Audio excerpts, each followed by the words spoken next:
Bonjour et bienvenue dans Europe Hebdo. Comme chaque semaine, nous sommes au Parlement européen à Bruxelles. Et dans cette émission, nous nous demanderons si l'Europe n'est pas en train de se désagréger.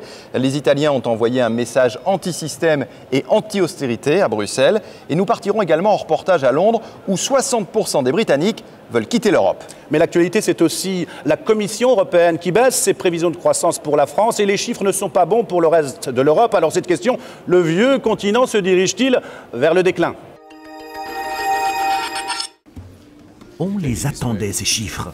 La Commission européenne a publié ses prévisions de croissance pour les 27 de l'Union européenne. C'est pas bon. C'est même catastrophique pour certains pays de la zone euro. C'est finalement une croissance de 0,1%, pas plus, qui est prévue pour la France en 2013.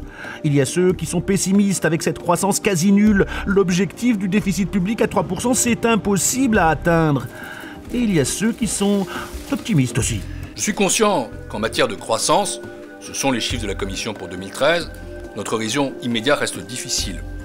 Mais, je veux le dire aussi aux Français, l'espoir de la reprise se lève.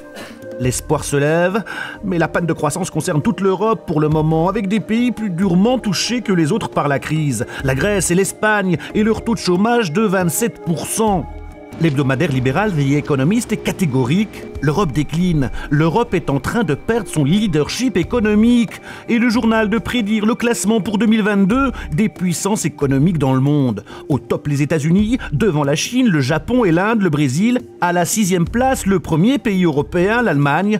La France n'occuperait plus que la 9e position de ce classement, contre la 5e actuellement. Bon, l'hebdomadaire est anglais, donc pas forcément objectif en ce qui concerne la France, mais quand même, l'Europe a désormais la réputation d'être l'enfant à problème de l'économie mondiale et se fait donner la leçon par les capitalistes chinois ou les économistes indiens. De là à parler de déclin, il y a un pas que les plus optimistes ne veulent pas franchir. Alors l'Europe va vers le déclin, vaste question. Dominique Riquet, bonjour. Vous êtes député européen, membre du PPE, le Parti populaire européen. Vous êtes aussi vice-président de la Commission des transports et du tourisme. Alors est-ce que vous êtes optimiste ou pessimiste sur l'Europe ? Est-ce que l'Europe va-t-elle vers le déclin ? Alors optimiste parce qu'on ne s'engage pas dans politique et en politique européenne si on n'est pas optimiste. L'Europe connaît une crise, c'est clair. Elle ne va pas vers le déclin, je pense qu'elle est en train de se relever, elle prend les mesures pour se relever. Alors, on l'a vu dans le sujet, 0,1% de prévision de croissance pour la France, un taux de chômage de 27% pour la Grèce et l'Espagne. Est-ce que la politique de rigueur, l'austérité, c'est la bonne solution ? Alors je pense que la difficulté tient dans le fait qu'on doit arriver à un équilibre entre le redressement des comptes publics qui est nécessaire, parce qu'à un moment donné, sinon, si la dette nous étouffe, on ne peut pas continuer à fonctionner, mais il faut également, et en même temps, préserver des marges de relance et la capacité d'encourager la croissance. Je crois que c'est l'équilibre entre les deux qui est peut-être difficile, mais que nous devons tenir. D'accord.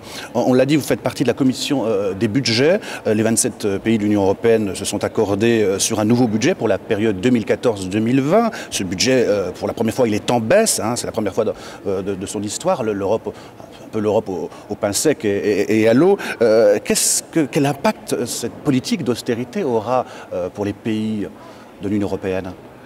Je pense que c'est un très mauvais budget, pour beaucoup de raisons. Parce qu'on ne peut pas considérer le budget européen comme le budget des États membres, parce que c'est un budget qui repart d'ailleurs aux États membres et qui est essentiellement destiné à soutenir la croissance. Donc c'est à la fois un mauvais signal pour la croissance et un mauvais signal pour l'Europe. Je pense que l'Europe a besoin d'avancer et non pas de reculer.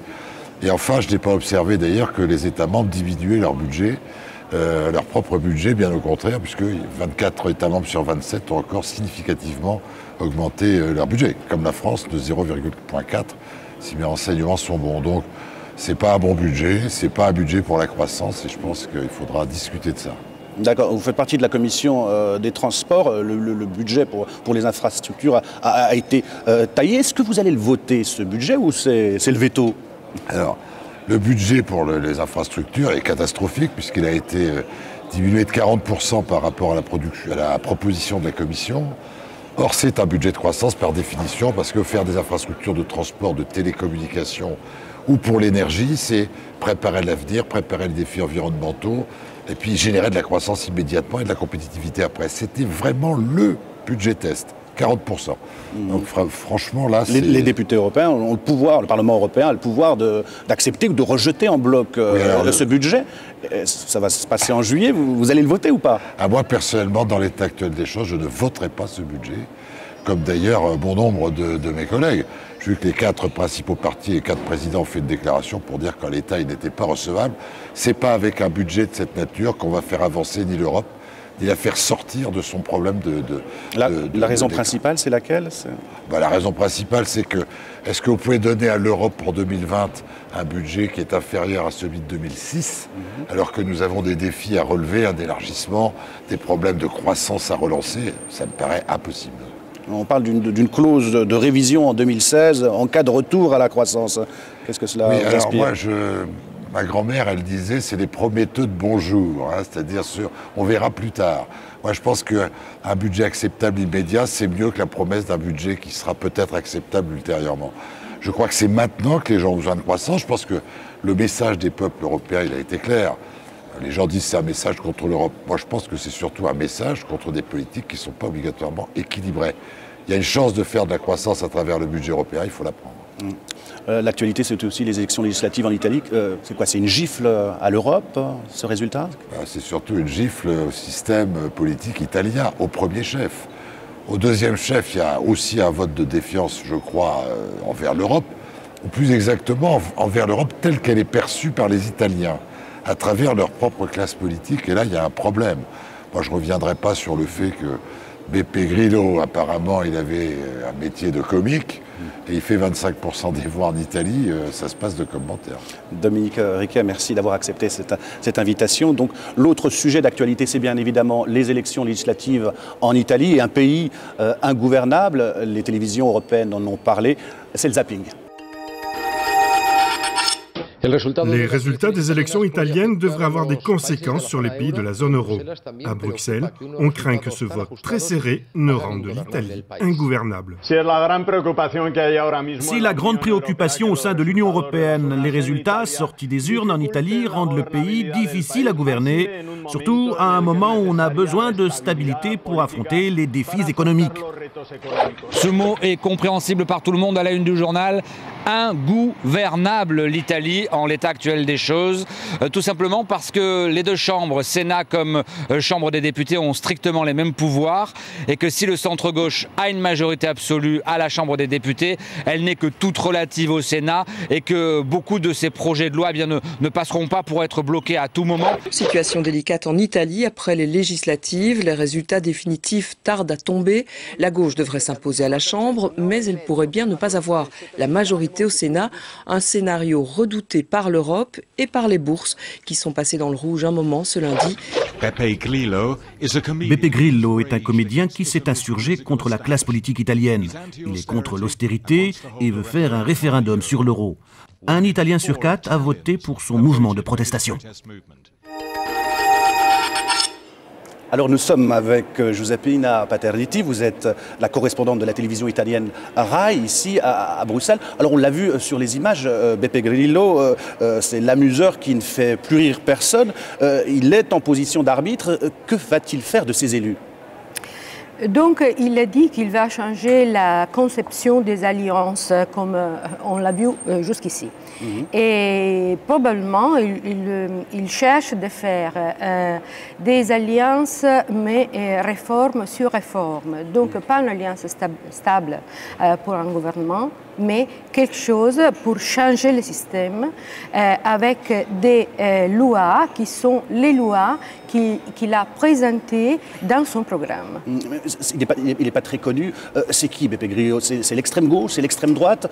Donc, c'est un mouvement qui s'est très mélangé, mais il faut comprendre que le mouvement est né dans les rues, il est né avec les exhibitions de Beppe Grillo et aussi sur le web, donc c'est-à-dire sur Twitter, c'est-à-dire sur le blog, etc. Mais on a surtout, je pense, dans ces votes, on a quelque chose de très fort que les Italiens veulent dire à la politique. Est-ce que ce résultat, ce n'est pas un rejet de la politique de rigueur, de la politique d'austérité? D'austérité, mais contre la caste, ce qu'en Italie on appelle la casta, c'est-à-dire tous les députés, tous les gens qui sont des privilégiés. Parce qu'il y a eu beaucoup de corruption en Italie, dans tous les partis, et il n'a pas été capable de changer le système et de donner un signal fort au pays qu'ils ont vraiment la volonté de changer. Et alors, les gens ont dit, moi, tout le monde est en crise, j'ai perdu le travail, mon salaire s'est bloqué, ma fille qui est petite, elle a perdu son petit travail, et c'est tout à cause de la crise, de la sortie européenne de la crise, que c'est la sortie de l'austérité. Et ils ont encore à faire la casta, les privilégiés, ils ont encore à faire des dépenses, il faut faire des choses. Et alors, ça a été un vote contre les députés et contre le Parlement en général et contre la sortie européenne, la sortie de la crise européenne, c'est-à-dire contre l'austérité. Vous le disiez, donc c'est une gifle à l'Europe. Les hommes de l'Europe, Mario Monti a fait 10%. Naturellement, c'est ça. Mais vous ne pouvez pas oublier qu'au mois de décembre, les gens ont payé l'IMU. L'IMU, c'est-à-dire c'est une taxation sur la propriété qui c'est très grand, très large. Et les gens qui ont vraiment plus d'argent à cause de la crise, ils ont fait la taxation. Alors, 2 mois après l'IMU, ils sont allés à voter. Et donc, ils ont voté contre, qui a imposé une taxation qui a vraiment poser beaucoup de problèmes aux gens normaux du pays. Parce que la récession en Italie, c'est très grand, très fort. Et il va donner, je crois, à ce moment, et c'est le défi du gouvernement, donner un signal très fort qu'il va changer les choses. C'est ça. L'Italie, c'est la 3e économie de la zone euro. Hein, c'est 2000 milliards de dettes. On ne peut pas en rester là. Qu'est-ce qui va se passer? Oui, naturellement, on ne peut pas rester là. Et je pense que le Parti démocratique, qui a été le premier de toute façon au Sénat, à la Chambre des députés, mais au Sénat, il n'y a pas la majorité non, pour faire un gouvernement. Et donc, je crois qu'il va tenter de faire un gouvernement sur des petites réformes, des petites choses. Et après, on ne sait jamais si on va voter une autre fois ou s'il va continuer avec les Justement, comment vous voyez l'avenir? Est-ce qu'il va y avoir une nouvelle élection? C'est possible. Beaucoup, c'est dans les mains de Giorgio Napolitano, qui est le président de la République. Merci Giuseppina Paternité. Alors on l'a dit, donc les élections italiennes, c'était une gifle à l'Europe. Il y a aussi cette montée de l'euroscepticisme en Grande-Bretagne. Rim Benhammer était allé à la rencontre des membres de l'UKIP, le parti eurosceptique anglais. C'est 20% des suffrages aux élections locales. Reportage.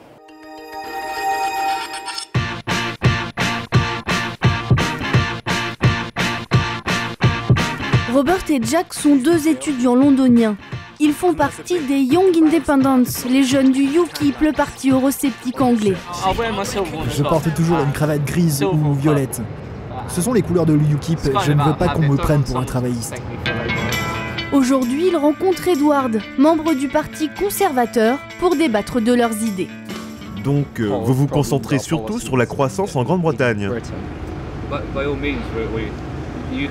Oui, UKIP est un parti qui veut de l'Europe, mais une Europe basée uniquement sur le commerce. Si nous quittons l'Union, les pays ne vont pas arrêter d'échanger avec nous. Ils ont besoin de ce business. Et les 2 étudiants ont de bonnes raisons d'y croire. Créé en 1993 en plein débat sur le traité de Maastricht, le United Kingdom Independence Party, ou UKIP, est en passe de devenir la 3e force politique du pays. J'étais intéressé par UKIP depuis 2009, quand il n'était qu'un petit parti eurosceptique. Puis j'ai regardé leurs autres idées. Il y a de bonnes propositions sur l'éducation, la santé, les impôts. Quand UKIP a dépassé les 10%, j'ai décidé de rejoindre le parti. Et à chaque élection, les chiffres montent. Direction Eastleigh, à 1h20 de Londres. Tous les regards sont braqués vers cette petite ville. Une élection législative partielle s'y rejoue. L'occasion pour UKIP d'occuper le terrain. Nous n'avons pas besoin de l'Europe. Nous n'en avons pas besoin. Ça nous coûte 50 millions de livres par jour. Ces gens sont assis à Bruxelles et décident de tout pour nous. Et en plus, ils vivent comme des princes. Des arguments anti-Europe repris par la candidate locale Diane James. Elle a rejoint UKIP il y a seulement 2 ans. Ses chevaux de bataille, plus de réglementation sur l'immigration et la tenue d'un référendum pour sortir de l'Union. On est le seul parti à répondre à la demande populaire d'avoir enfin le choix. Les seuls? Plus maintenant. L'idée est désormais reprise par le Premier ministre en personne, David Cameron. Mais pour la candidate de UKIP, c'est un argument électoraliste. David Cameron n'est pas honnête. Il dit « Vous pouvez avoir un référendum en 2017. Si, et encore si. 4 grands si. » Ce n'est pas une promesse, ni un engagement, c'est une récupération.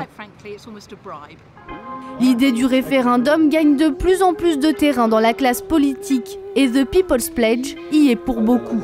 Ce lobby regroupe des pros et des anti-européens. Leur objectif commun, donner enfin la parole au peuple anglais qui n'a pas été consulté depuis 40 ans. Les gens pensent que l'Union européenne doit être plus démocratique. De leur côté, ceux qui veulent quitter l'Europe pensent que le moment est venu. Pour eux, l'Europe est une institution dépassée qui décline sur le plan économique. L'Angleterre doit se tourner vers le reste du monde. Déjà 130 000 signatures pour leur pétition en ligne, dont une centaine de députés britanniques. Parmi eux, Jim Fitzpatrick. Contrairement à la majorité des signataires, lui est pro-européen. J'ai signé la pétition car je veux que la Grande-Bretagne reste un membre fort de l'Union européenne. Et si les Britanniques peuvent s'exprimer, ils voteraient majoritairement pour rester. Nous n'avons rien à craindre d'un référendum. Si nous pouvons régler la question pour une génération, allons-y, n'ayons pas peur, faisons-le. Face à l'Europe, les Britanniques sont pragmatiques. Si la crise économique s'aggrave, l'euroscepticisme risque de gagner du terrain. Selon les derniers sondages, 60% des Anglais sont désormais pour une sortie de l'Union européenne.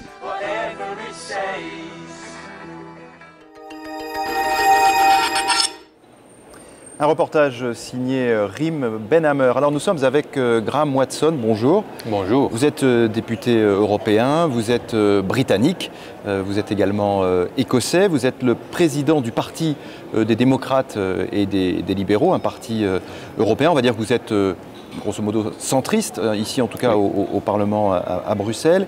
Et enfin, vous êtes membre de la Commission des Affaires étrangères. Est-ce que vous, à titre personnel, vous êtes pour la tenue d'un référendum en Grande-Bretagne ?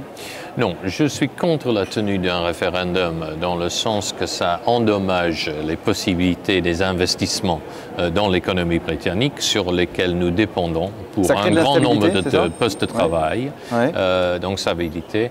Et je suis contre un référendum sur un sujet où personne ne sait vraiment pas quels sont les enjeux. Je ne serais pas contre un référendum sur un nouveau traité, par exemple. Mon parti était en faveur d'un référendum en Grande-Bretagne sur le traité de Lisbonne, par exemple. Mais quand on sait que les Britanniques n'ont pas été consultés sur l'Europe depuis très longtemps, est-ce que finalement, ça ne serait pas un principe de base de la démocratie que de leur demander ce qu'ils veulent ? Non, ce n'est pas. La démocratie, c'est quoi? La démocratie directe, ce sont les référendums.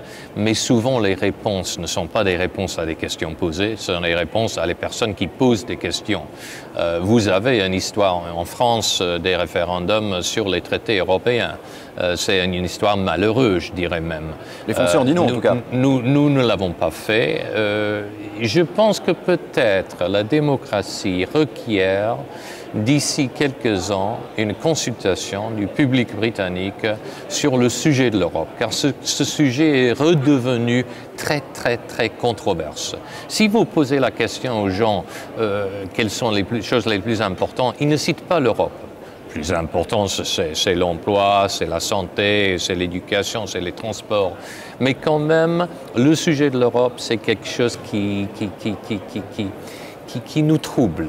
Quand on voit un sondage, par exemple, qui dit que 60% des Britanniques veulent maintenant quitter l'Union européenne, Bon, il y a certains sondages qui disent 60, il y a certains qui disent 60 en faveur. Les sondages, ce n'est pas vraiment une bonne mesure. Je pense que si on faisait une campagne dans un référendum, quitter ou rester, la majorité serait en faveur de rester. Vous pensez que la majorité des Britanniques aujourd'hui, parce qu'encore une fois, nous, l'image qu'on a de l'extérieur de ce pays, c'est que finalement, les Britanniques en ont assez. David Cameron l'a dit dans son discours, il ne voit que les côtés négatifs, un petit peu ce que disait ce monsieur, c'est-à-dire Bruxelles, ça coûte cher, ça fait des normes inutiles, etc. Donc ce que vous nous dites, c'est que non, en fait, c'est pas ça. On peut toujours critiquer l'Europe, mais les gens ne savent pas. Nous sommes les moins bien informés de tous les Européens sur ce qu'est l'Europe, ce qu'elle fait, comment elle fonctionne. Mais ce que nous voyons, ce que vous voyez en France, on va dans d'autres pays, c'est un nouveau nationalisme. Le parti indépendantiste, c'est comme le Front National en France, c'est un parti anti-immigration. C'est un parti anti-coopération internationale.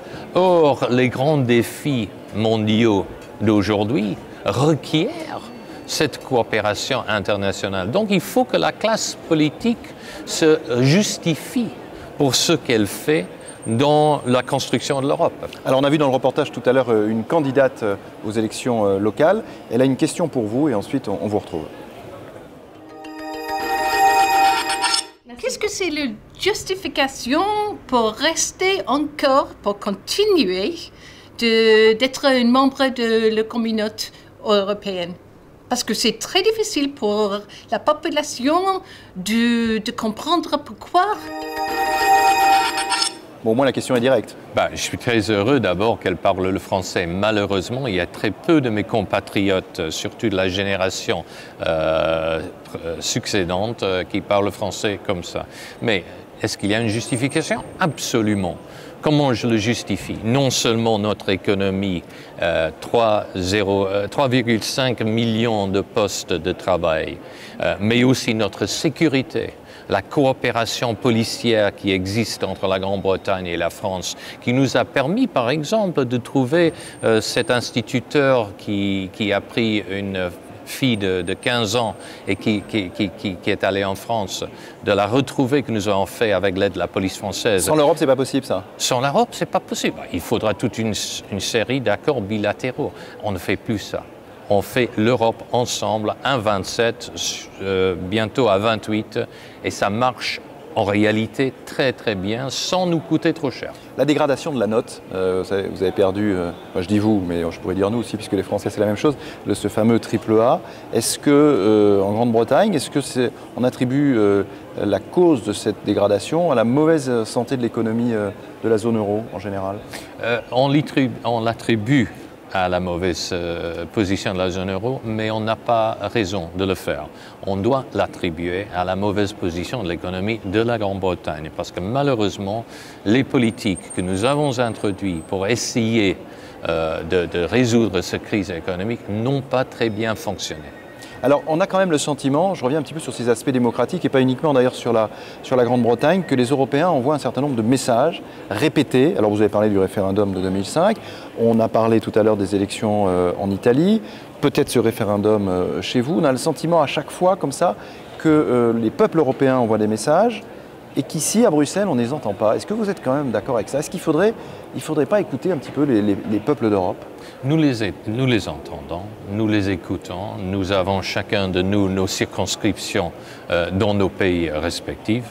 Le problème, c'est que nous ne savons comment répondre sans dire aux gens, franchement, si on n'avait pas de l'Europe, ce serait la catastrophe totale. Et on ne peut pas imaginer, ou c'est difficile d'imaginer, une Europe des tribus, comme on l'avait dans le siècle précédent, où on faisait la guerre tous les 30 ans. Or, si on veut éviter ça, il faut construire l'Europe. Le construire dans une façon qui est acceptable pour nos concitoyens, ça c'est plus difficile. Et le faire quand nous souffrons tous d'une crise économique de la demande, c'est encore plus difficile. Donc nous allons, à mon avis, subir une dizaine d'années de difficultés politiques avec des nationalismes, avec des extrémismes, et il faut que les gens qui croient en la démocratie, les gens des partis mainstream, se mettent ensemble. Ce que vous dites, c'est soit les extrémismes, soit l'Europe. Il n'y a pas de chemin intermédiaire? Je ne vois pas, en vue des grands défis de ce monde, une population en croissance rapide et une migration plus forte que jamais, en vue du défi du changement de climat et de la sécurité énergétique, en vue du défi de la criminalité organisée, d'une économie de plus en plus mondialisée. On n'a pas de possibilité sans se mettre ensemble à 500 millions d'Européens pour faire face à tous ces défis. Merci beaucoup. On va voir effectivement si les peuples européens sont persuadés et convaincus par ce que vous dites. Merci Graham Watson d'avoir accepté notre invitation. C'est la fin d'Europe Hebdo. On se retrouve la semaine prochaine et d'ici là, bonne suite de programmes sur les chaînes parlementaires.